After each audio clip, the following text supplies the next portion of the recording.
Now I'm going to tell the machine that I want to cut this design. 3 steps I have to go through.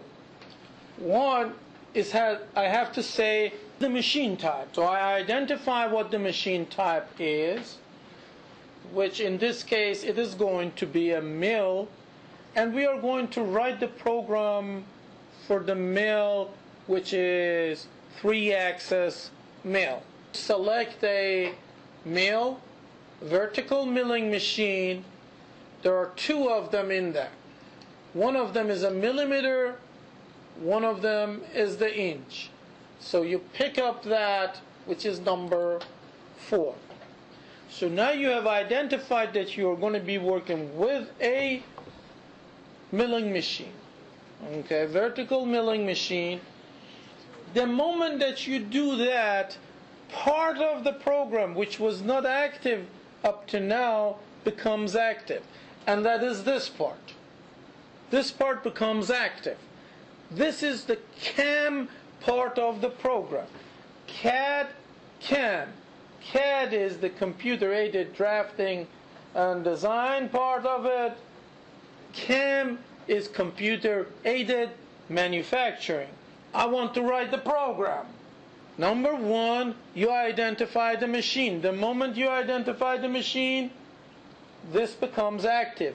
Number 2, you are going to say what is that you want to do. And your choice in here is toolpath. So you click on toolpath and you identify what you want to do.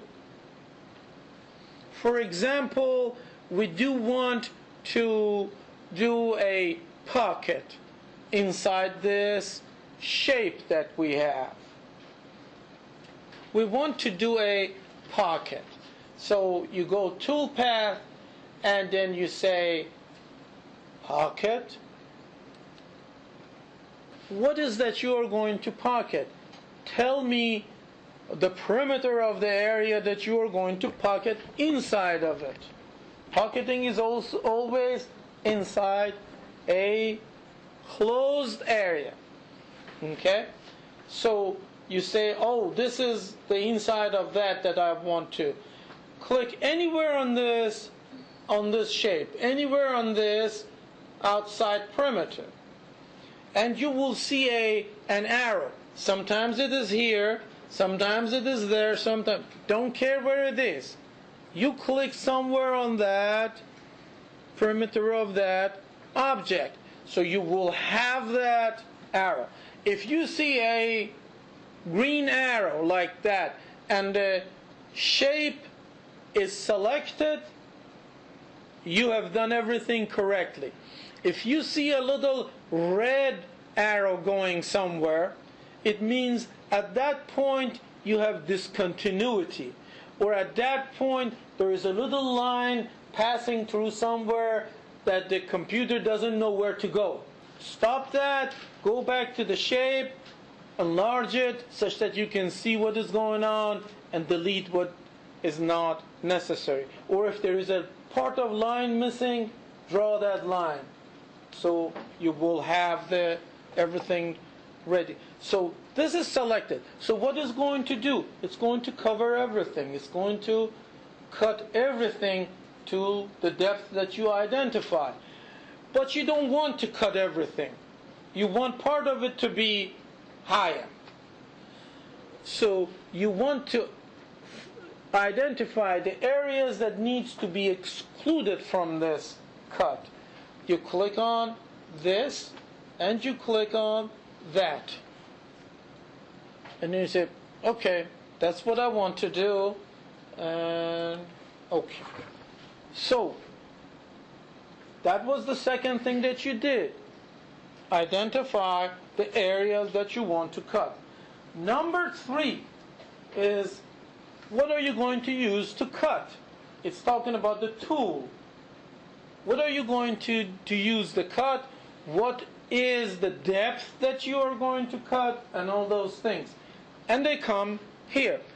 This window will open, and this is the pocketing window. It has 3 tabs at the top of it. The first tab Something like this, it will open. Now, by default, it has those numbers in there. But that's not what we want to use. We want to use a tool that can clear inside that. And 1/2 inch flat end mill is a little bit large. Now, this may have enough room for 1/2 inch. This may have enough room for 1/2 inch. But let me take a smaller tool. So I'm going to right click in the white area in here, right click in here, and tool manager. At the tool manager, I see the list of the tools in here. These are mill inch tools. I see a list of the tools in here, and if I go to around 200 something, I will see flat end mills. I see flat end mills, different diameter. So they are different type of diameter. Let me pick this end mill. 1/8 end mill. I picked that up one up. Or I can pick a little bit larger. I can take a 0.25. It's a little bit larger, but I can take that. Now remember, this is a diameter. This is a diameter, okay? So this is smaller than 1/2 inch. You select that, double click on that, it goes up there into the selection. Out of this, it will copy that in there, and then you can say select. It will show up here, but notice that it is not there. You need to click on that for it to show up there.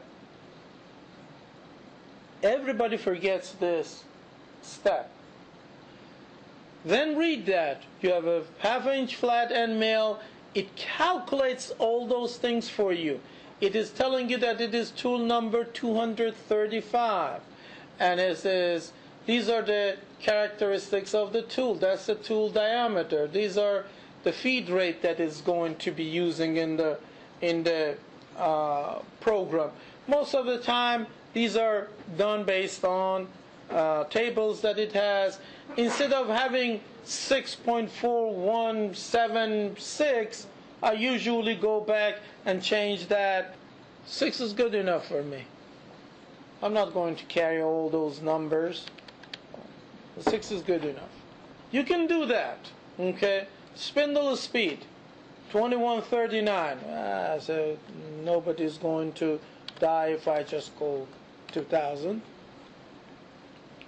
Those are the numbers. Feed retract rate, same thing. Why? Because I want to deal with round numbers, and I can see this is the program as it is writing 2000 line. I want to see what is going on, and I always keep getting all these numbers. So this is a preference. This is a preference that I would have. So I have identified my tool. I have identified all those things. Then you come to the pocketing order. Remember, I talked about the tool for cutting as it is approaching the part. We usually have several specific things. One is the retract. How far you want to go back. Okay? If you want to go back, how much do you want to go back? Feed plane. This is 0, 0. The surface of the part is 0, 0. But how close you want to get to 0, 0 before you start moving with G01. Before that level, you can go G00, fast movement. So it identifies those things. Leave them as they are. Okay? Top of the stock, 0. That's what we want to have. And then you come to the depth. Depth you need to identify. If the top of the stock is 0, 0, what is the depth is at the negative direction. So you will put negative point, I don't know, 1. There are other things in here, but that is as much as you want to see. Notice that it is absolute. All these dimensions are absolute, so it is going to use that. There is another one in here which is telling you, well, I can do a lot of ways to cut this area. Do you have a preference? And then you can put that in there. Depending on the complexity of the shape, you can find and define and select different patterns. Let's do a couple of these. For example, let's do a zigzag. See how it did it? It went zigzag until it is done. Now, let's change that to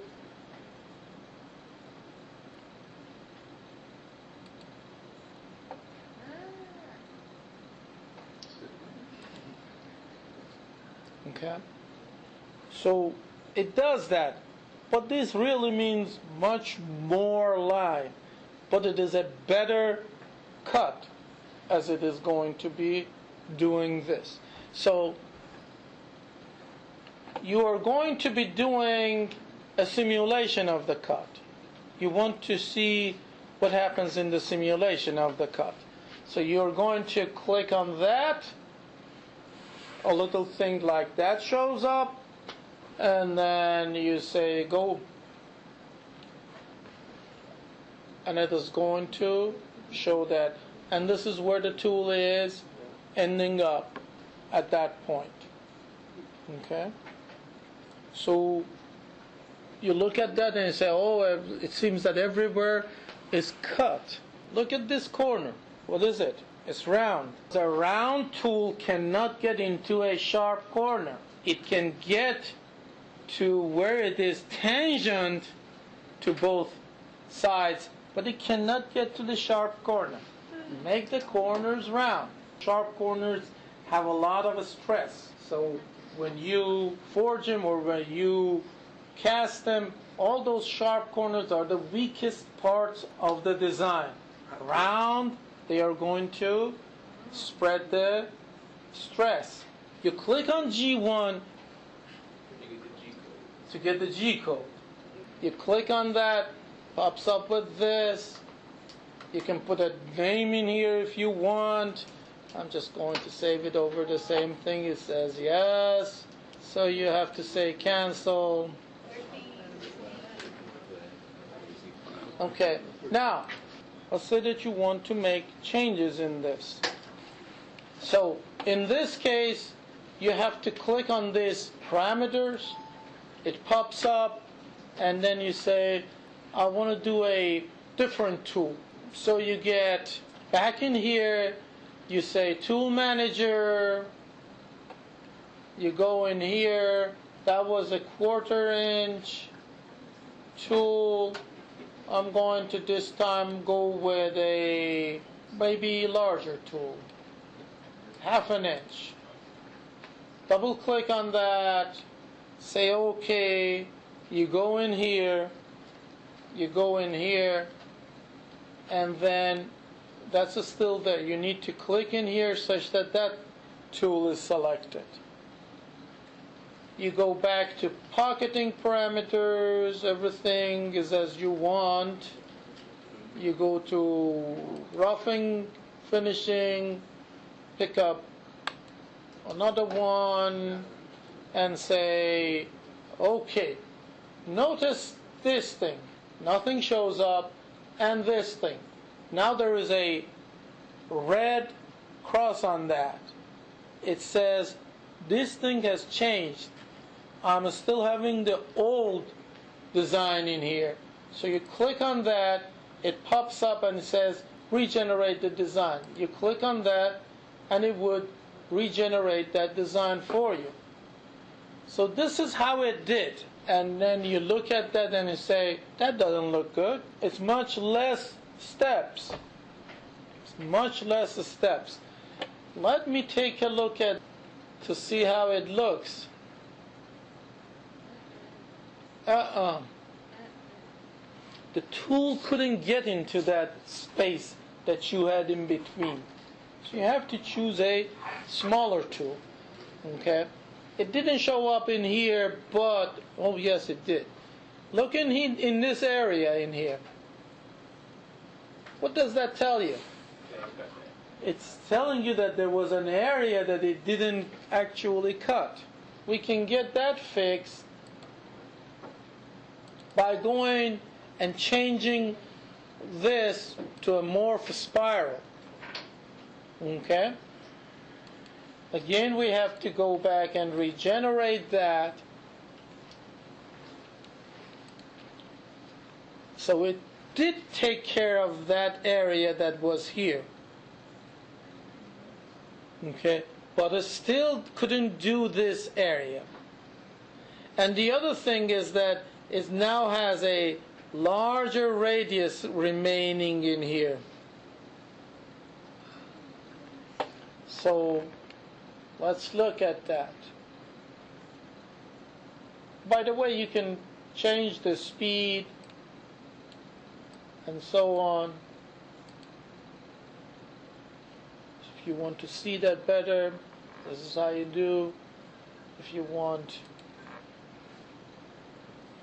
do it fast and so on, this is what the other thing, the last thing that we do is that sometimes we do not do just one thing. We do several things. So for this problem, we are going to do the tool path. We're going to, let's take a drill.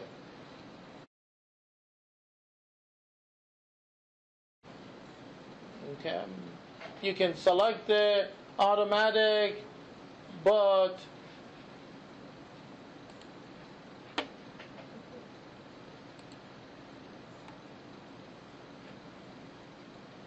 right here, I want to drill it right here. You click in this and say OK. Right click again in here, Tool Manager. Now you want to get the drill. Well, we'll get a drill number 72, number 71. Select that. It goes up there. Select that. You come down here. You need to make sure that the drill is selected. It is selected. So it's going back here and say, how do you want to do it? I want to go the depth of 1 inch. But I have to do it as a negative number. Okay? It would give you several options. How do you want to drill? Okay? The regular drill method is like peck drill, if it is just a simple drill. Peck drill, that's what we want to do. Okay? And you can define those things, but that's okay. Minus 0.5.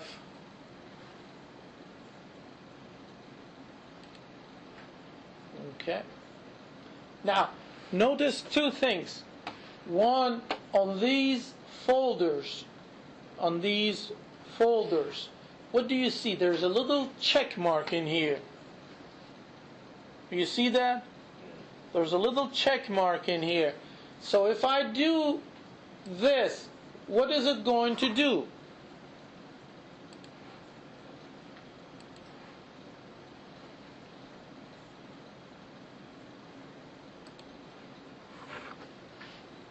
If you want to see the whole thing, you need to select them.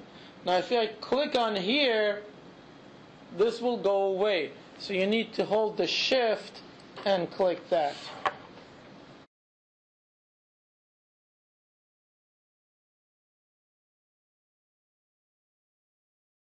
Again, don't forget that you need to regenerate if you make any changes. and then you do the post-processor, and from there. So before we leave, I'm going to fix that little area in there